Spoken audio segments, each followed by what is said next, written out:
Una vez que llega Morena al gobierno federal, una de las primeras acciones fue instaurar el principio de austeridad republicana en todos los niveles y órganos de gobierno. Y en lugar de ser consecuente con el reclamo y con la realidad del pueblo de México, usted se amparó para mantener sus privilegios. Luego, en las elecciones del 2021, a manera de casi venganza, hicieron todo lo posible por remover candidatos de Morena con el fin de beneficiar a los partidos de la derecha. El árbitro electoral se quitó la máscara por completo, dejó de ser imparcial y se volvió en el árbitro vendido. Buscaron obstruir la participación de más de 60 candidatos a diputados federales de Morena y déjeme decirle que una de esas era yo. Y eso no es todo, en Guerrero y en Michoacán, ahí sí de plano quitaron las candidaturas de manera ilegal. Todo para retrasar la competencia e intentar que perdiéramos.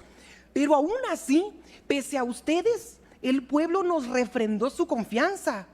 Luego, señor presidente, usted intentó hacer todo para impedir la consulta popular de juicio a expresidentes. Y después volvió a hacer lo mismo con la consulta popular de revocación de mandato. Tuvo la oportunidad histórica de pasar a la historia como el presidente del INE que organizó de manera digna las primeras consultas populares en la historia del país y prefirió hacer un espantoso papel. Luego vino la reforma electoral que hizo el presidente de la República y ahí sí usted pasó de ser el árbitro que aplicaba la ley chueca a volverse abiertamente un activista opositor.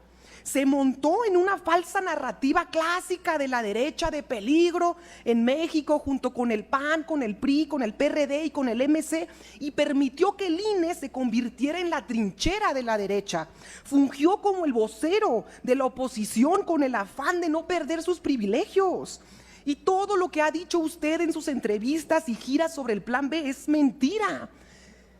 Y como cereza del pastel se va de viaje a Nueva York y a Washington para reunirse con la derecha internacional, para reunirse con Luis Almagro, secretario general de la OEA, un hombre conocido por golpista, y para reunirse con organizaciones que han financiado por décadas los golpes blandos en América Latina. Esto lo convierte en uno de ellos, en un traidor. Usted quiere ser como el Juan Guaidó mexicano. Y claro, como usted no pierde ninguna oportunidad, hoy ya en sus últimas decide dar carpetazo y absorber al PRI y a Peña Nieto de haber dado sobornos de Odebrecht. Con estos sobornos se consumó la reforma energética y entregaron el petróleo de México. Sobornos que fueron a parar hasta las manos de Ricardo Anaya y que por ello hoy está prófugo de la justicia. Y hoy también decide darle carpetazo a la operación Zafiro, por la que el PRI desvió recursos públicos para pagar sus campañas en el 2016. Y ahora que saldrá por la puerta de atrás rebosante con sus 9 millones de pesos de finiquito, usted regresará campantemente a la UNAM, que ilegalmente le cuida su silla gracias al amiguismo con las autoridades de nuestra máxima casa de estudios. Es una lástima. Finalmente podría resumir su gestión en 11 años de burlas al pueblo de México. Y por eso le pregunto, parafraseando a Benedetti, que vi en pleno gozo y en plena euforia y en plena risa su rostro simple. Seré curiosa, señor consejero, ¿de qué se ríe? ¿De quitarse la máscara y demostrar que nunca fue un árbitro electoral sino un jugador de la oposición? ¿De trabajar para la derecha conservadora? Ustedes son duros con nuestra gente, ¿por qué con otros son tan serviles? ¿De qué se ríe, señor Lorenzo? ¿De llevarse 9 millones de pesos? ¿De robar el dinero del pueblo? ¿De violar la Constitución?